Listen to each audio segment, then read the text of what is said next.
Olá, já pararam para pensar que absolutamente tudo ao nosso redor, sabe? Do celular na mão ao teto sobre a cabeça é organizado por um sistema legal que a gente nem sempre enxerga? Pois é, hoje a gente vai botar uma luz exatamente nesse sistema e desvendar o conceito de bens no direito civil brasileiro. Preparados? Vamos lá! Parece até uma pegadinha, né? Mas olha, a resposta está bem no coração do nosso Código Civil. Para a lei, todos eles são bens. E cada um vai para uma caixinha, com suas próprias regras. É essa classificação que define o que a gente pode ou não pode fazer com eles, como vender, como deixar de herança, como proteger. Para a gente não se perder nesse caminho, temos aqui o nosso mapa. Primeiro, a gente define o que a lei realmente chama de bens. Depois, a gente encara a maior divisão de todas, móveis e imóveis. Na sequência, mergulhamos em outras categorias, vemos como os bens se relacionam entre si e, para fechar, a gente distingue o que é público do que é particular. Ok, vamos começar do começo. Antes de sair por aí classificando tudo, a gente precisa alinhar o vocabulário. Entender a diferença, que parece sutil, mas é importantíssima, entre coisa e bem é o nosso primeiro passo. É a base de tudo. E o ponto-chave aqui é o seguinte: toda coisa que a gente pode tocar, tipo uma cadeira, é um bem. Só que o contrário não é verdade. Os direitos autorais de uma música, por exemplo, não dá para tocar, não tem corpo, não é uma coisa, mas tem um valor econômico, e às vezes gigantesco. E por isso, para a lei, é um bem. O termo bem é um guarda-chuva muito maior. E quando a gente junta todos esses bens de uma pessoa, tanto os que dá para tocar quanto os que não dá, todos que têm algum valor econômico, a gente forma o patrimônio jurídico dela. Pense nisso como se fosse uma foto da vida financeira de alguém aos olhos da lei, sabe? Incluindo os ativos e também as dívidas. Agora, direitos como a vida, a honra, isso não tem preço. Por isso, ficam de fora dessa conta. Agora sim, chegamos na que é, sem dúvida nenhuma, a classificação mais importante do direito civil.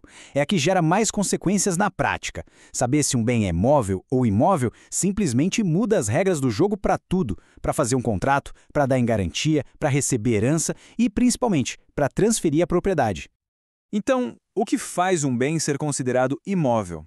A lei nos dá 3 caminhos. O primeiro, bem óbvio, é pela própria natureza. O solo e tudo que está grudado nele naturalmente. O segundo é por acessão física, ou seja, tudo aquilo que o ser humano constrói e fixa de forma permanente no solo. E tem o terceiro, que é mais abstrato, que é por determinação da lei. A própria lei decide tratar certos direitos, como o direito a receber uma herança, com o mesmo rigor de um imóvel. Do outro lado da moeda, claro, temos os bens móveis. A categoria mais fácil de entender é a dos móveis por natureza, tudo que a gente consegue carregar por aí. Mas a lei também cria umas figuras bem interessantes aqui. Por exemplo, os móveis por antecipação. Uma safra de soja que está lá plantada na terra é tratada como bem móvel. Por quê? Porque o destino dela é ser colhida e separada do solo. E claro, tem os semoventes, os animais, que são a única categoria que se move por conta própria. E aqui está o pulo do gato. Para que serve toda essa diferença? Pensa bem, para vender um celular é simples, é só entregar e receber o dinheiro. Agora, para vender um apartamento, aí a história é outra. Precisa de escritura pública, registro em cartório, toda uma burocracia, um ritual. Essa diferença de formalidade é o grande motivo pelo qual essa classificação é tão, mas tão fundamental. Certo, passamos pela grande divisão. Mas a organização do mundo jurídico não para por aí não. Vamos dar uma olhada agora em outras classificações que, mesmo sendo mais rápidas de explicar, são super importantes para a gente entender como a lei enxerga os objetos à nossa volta. Primeiro, a diferença entre o que se consome e o que não se consome. Parece óbvio, né? Uma maçã é consumível, a gente usa e ela acaba. Um carro é inconsumível, dá para usar várias vezes. Mas olha que curioso. O mesmo carro, lá no estoque de uma concessionária, é considerado um bem consumível pela lei, porque o destino dele ali é um só, a venda. Interessante, né?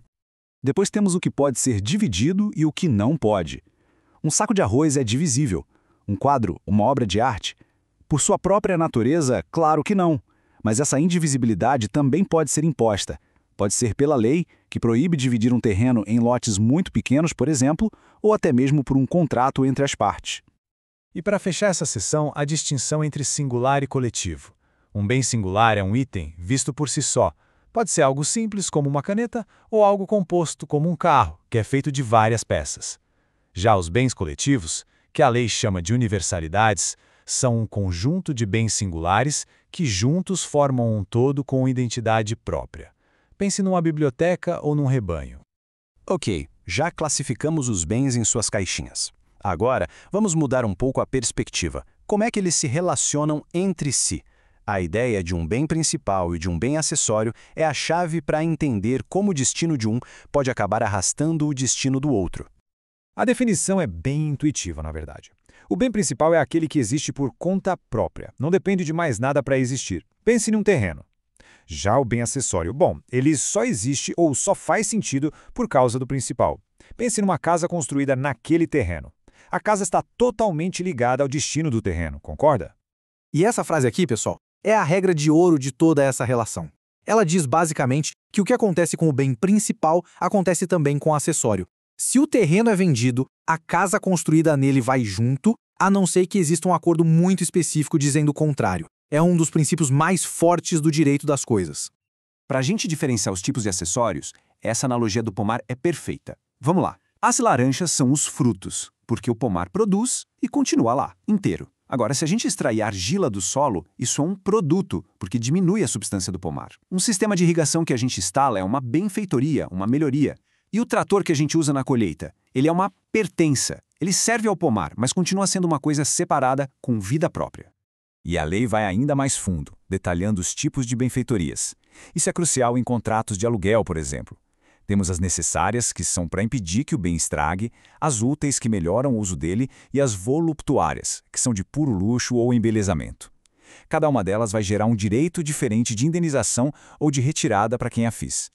E com isso a gente chega na nossa última grande classificação. E ela responde a uma pergunta bem simples. Quem é o dono? Um bem pode ser de um particular, uma pessoa, uma empresa, ou pode pertencer ao Estado, ou seja, ser um bem público. Mas é um erro achar que todo bem público é a mesma coisa. Eles se dividem nessas 3 grandes categorias, e essa divisão vai definir não só como o governo pode gerenciar esses bens, mas principalmente como nós, os cidadãos, podemos ou não utilizá-los. Olha, este quadro resume o essencial. Os bens de uso comum, tipo ruas e praias, são para todo mundo usar. Os de uso especial estão ligados a um serviço público, como o prédio de uma escola ou um hospital. Esses 2 tipos são inalienáveis. O Estado não pode simplesmente sair vendendo. Já os dominicais são um patrimônio do Estado que não tem uma destinação específica, e esses sim podem ser vendidos seguindo a lei. E um detalhe final super importante: nenhum bem público, de nenhum tipo, pode ser adquirido por uso capião. Depois de passar por tudo isso, qual é a grande lição?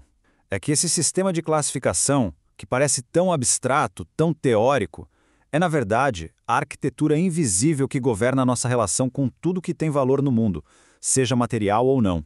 É a fundação dos nossos direitos e das nossas obrigações. E por que isso importa na vida real? Bom, porque é essa estrutura toda que define as regras do jogo para comprar uma casa, que determina quem paga por uma reforma num imóvel alugado e que estabelece os limites do que o governo pode fazer com os seus bens. No fim das contas, afeta diretamente o bolso e os direitos de todo mundo. Para a gente terminar, fica aqui uma provocação. Olhem aí, ao redor de onde estão agora. Pode ser um apartamento financiado, um software que foi desenvolvido, uma coleção de arte. Qual dos bens que fazem parte da vida de vocês tem a identidade jurídica mais complexa, pensando em tudo isso que a gente conversou hoje? Fica a reflexão. Até a próxima!